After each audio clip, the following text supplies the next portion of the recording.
11th class physics chapter laws of motion topic important topic है ये। Second law is real law. हम ये prove करना चाहते हैं कि जो न्यूटन के 3 लॉज आपने पढ़े, first second third, second law is the real law. ये कैसे प्रूव होगा? अगर हम प्रूव कर देंगे first law is contained in second, third law is contained in second, first law is contained in second law, third law is contained in second law, तो हम ऐसा बोल सकते हैं second law is the real law. सबसे पहले prove करने जा रहे हैं first law is contained in second law. Newton का सेकेंड लॉ आपने पढ़ा हुआ है।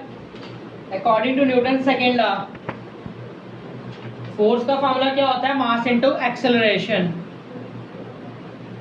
इन the absence of external force, अगर हम कोई भी एक्सटर्नल फोर्स अप्लाई नहीं करते हैं तो एफ की जगह क्या पुट करेंगे? 0। तो एम ए की वैल्यू क्या आ गई? 0। बट मास कभी भी 0 नहीं हो सकता। किसी भी बॉडी का मास 0 नहीं हो सकता। दो टर्म्स का प्रोडक्ट 0 है, उन दो में से एक टर्म 0 नहीं है, तो इसका मतलब एक्सेलरेशन की वैल्यू किसके इक्वल होगी? 0 के इक्वल। इसका मतलब एक्सेलरेशन की वैल्यू किसके इक्वल है? 0 के equal. If there is no external force, there is no acceleration. Acceleration means change in velocity, means there is no change in velocity. An object which is rest remains in rest. An object which is in motion remains in motion. ये किसकी statement बोली? First law की। तो first law कहाँ से निकला? Second law. First law is contained in second law, prove कर दिया। नेक्स्ट, अब हम प्रूव करने जा रहे हैं third law is contained in second law. Newton का सेकेंड लॉ आपने पढ़ा था। न्यूटन का सेकेंड लॉ, एफ की वैल्यू किसके इक्वल थी? dp upon dt। f की वैल्यू किसके इक्वल होती है? dp upon dt।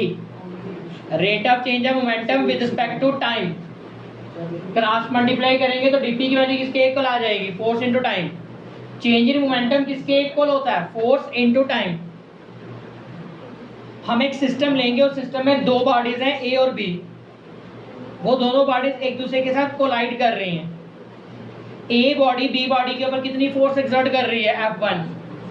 B body a body के ऊपर कितनी फोर्स एक्सर्ट कर रही है? F2। कितने टाइम के लिए? Delta T, small time. तो देखिए momentum of body B body में कितना मोमेंटम होगा? Force into time. B body के ऊपर फोर्स कितनी है? F1। टाइम कितना है? Delta T. ए बॉडी के ऊपर कितना मोमेंटम होगा? Force into time. A body के ऊपर फोर्स कितनी है? F2। टाइम कितना है? Delta T. Total change in momentum किसके इक्वल आया? F1 delta T plus F2 delta T. Law of conservation of momentum आपको पढ़ाया था। किसी भी सिस्टम का जो टोटल मोमेंटम है वो क्या रहता है? कांस्टेंट, 0।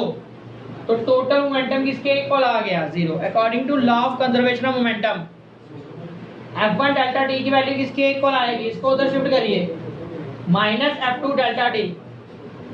ये डेल्टा टी क्या हो जाएगा? कैंसिल। तो F1 वेक्टर किसके इक्वल आ जाएगा? F2 vector. ये किसकी स्टेटमेंट है? To every action there is equal and opposite reaction, Newton's third law की। तो थर्ड लॉ हमने कहां से ड्राइव किया? Second law. इसका मतलब third law is contained in second, first is contained in second, third is contained in second. So we can say that second law is the real law of motion. Thank you students.